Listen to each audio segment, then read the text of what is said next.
খবর পাওয়ার সাথে সাথে আমাদের nearest fire station Pallabi fire station এখানে পৌঁছায়। পল্লবী ফায়ার স্টেশন থেকে দুইটি গাড়ি, অর্থাৎ এই গাড়ি দুটো পৌঁছানোর পর আগুনের ভয়াবহতা দেখে যে ছয়তলা বিল্ডিংয়ের ছয়তলায় আগুন জ্বলছে। তো আগুনের ভয়াবহতা দেখে তারা সাহায্য চায়। এর পরপর আমরা আমাদের আরও পার্শ্ববর্তী ফায়ার স্টেশন কর্মীটোলা ফায়ার স্টেশন এবং মিরপুর ফায়ার স্টেশন থেকে আরও ইউনিট পাঠাই।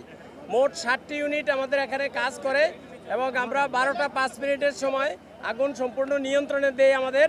বাট এখনও আগুন জ্বলছে, ফ্লোরে আমাদের লোকজন কাজ করছে। এখন আমরা পুরোপুরি নির্বাপন দেইনি, বাট আগুন আমাদের এখন সম্পূর্ণ নিয়ন্ত্রণে আছে। আর এই বিল্ডিংটা মাঝে মাঝে দুই একটা ফ্লোর খালি আছে এবং যেই ফ্লোরে আগুন লেগেছিল ওখানে শুধু পরিত্যক্ত মালামাল, কাগজ, বিভিন্ন ফার্নিচারের পরিত্যক্ত পুরানো মালামাল, এগুলোতে আগুন জ্বলছিল। কোথা থেকে আগুনের সূত্রপাত এবং এই ঘটনা কেউ আহত আছে কিনা বা কি পরিমাণ ক্ষতি হচ্ছে এটা কি এখনো পর্যন্ত আমরা কোনো হতাহতের খবর পাইনি। আমার মনে হয় না যে কেউ আহত বা নিহত হয়েছেন।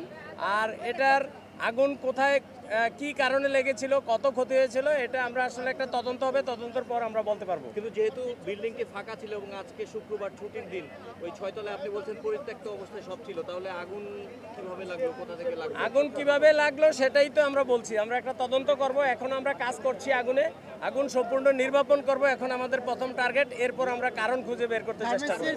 কোনো কর্মকর্তাকে পেয়েছেন কিনা? এটা আসলে কোনো গার্মেন্টস কিনা এটাও বোঝা যাচ্ছে না।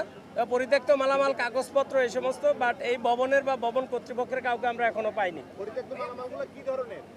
পুরানো ফার্নিচার, পুরানো কাগজপত্র, কাপড় বা কিছু? না, কাপড় জাতীয় কোনো কিছু ছিল না। এখন তো পুরোপুরি নিয়ন্ত্রিত, আপনাকে আরো কিছু সময় কাজ করবেন? আমরা আরো কিছু সময় কাজ করব। সম্পূর্ণ নির্বাপন শেষে আমরা এখান থেকে যাব। আগুন সম্পূর্ণ নির্বাপন না করা পর্যন্ত আমরা যাব না।